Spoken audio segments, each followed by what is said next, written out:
UFC analysts Jon Anik and Florian think Ilia Topuria's move to lightweight is driven by the lack of major challenges left at featherweight. Kenny suggested that if the division had more elite names like Max Holloway and Alexander Volkanovski, El Matador would probably stay at 145 pounds. However, since he has already defeated the two biggest names in the division, he may feel there's nothing left to gain by remaining there. Florian pointed out that money is a significant motivator, and if bigger paydays were available at featherweight, Ilia might have considered staying, but fights against contenders like Diego Lopes don't offer the same financial incentives, while still carrying a high level of risk. Given that, moving to 155 makes sense. If Topuria were to lose to a lightweight legend or one of the division's all-time greats, his stock wouldn't take much of a hit, and he could always return to featherweight. According to Florian, Ilia's goal is to secure a couple of big fights, win a belt at lightweight, and then exit the sport as a legend. He also emphasized that Topuria's performance against Max sets an almost impossible standard to surpass, especially considering no one has ever knocked out Max Holloway.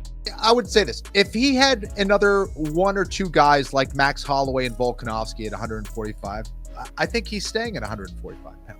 I think that he feels that he has nothing to gain by staying at 145. He already beat the two most difficult and most accomplished names in the sport. So now it's like, what else do I have to do?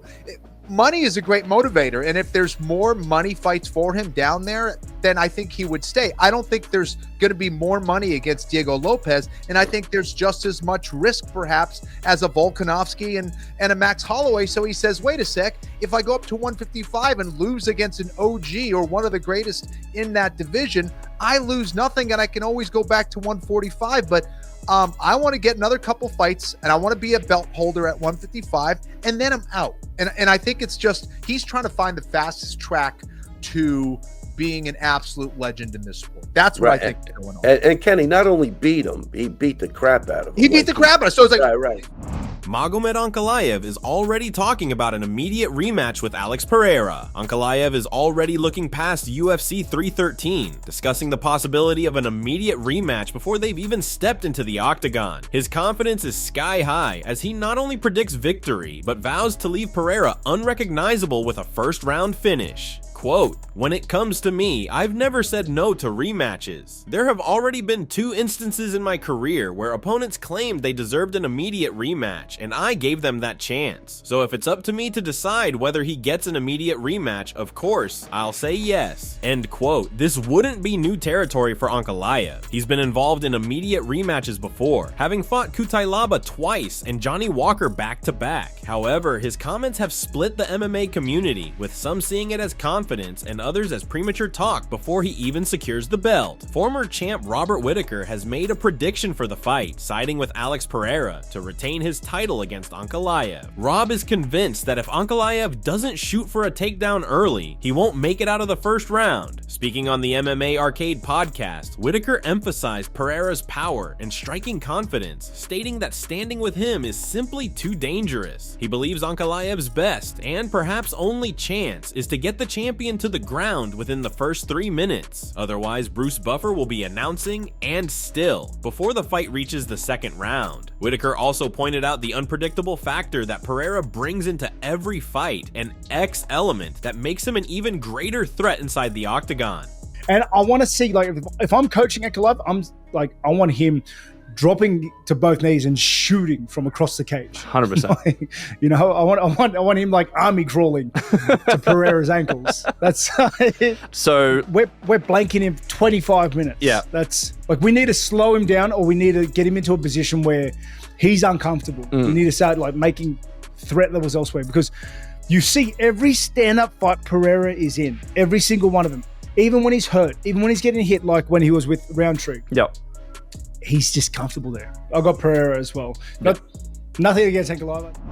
Movsar Evloev isn't letting Ilia Topuria out of his sights, no matter the weight class. When asked about El Matador's move to lightweight, Evloev made it clear he's preparing for 155 himself, but has unfinished business at featherweight first. He also took issue with Topuria's trash talk and attempts to fuel a rivalry between Dagestan and Georgia, dismissing it as unnecessary drama that only turns fans against each other. But if Ilia wants to keep running his mouth, he's not hard to find. Georgia is just 2 hours away, and Evloev has no problem making the trip if a confrontation is needed. Winning a title isn't his only priority. His real target is Topuria. In his eyes, Ilia may have beaten almost everyone, but not him. There's still a question that needs answering, and he's determined to prove who the real strongest featherweight is, even if it happens at lightweight. Regardless of what happens at 155, Evloev isn't backing down, even if Islam Makhachev beats Topuria 10 times. He still wants his shot. To him, it's not about rivalry, it's about proving once and for all that he's the better fighter. When you see Ilia Topuria move up to lightweight, does that upset you at all? Like, did you want that fight someday? Yeah. I'm making my body prepared for 155.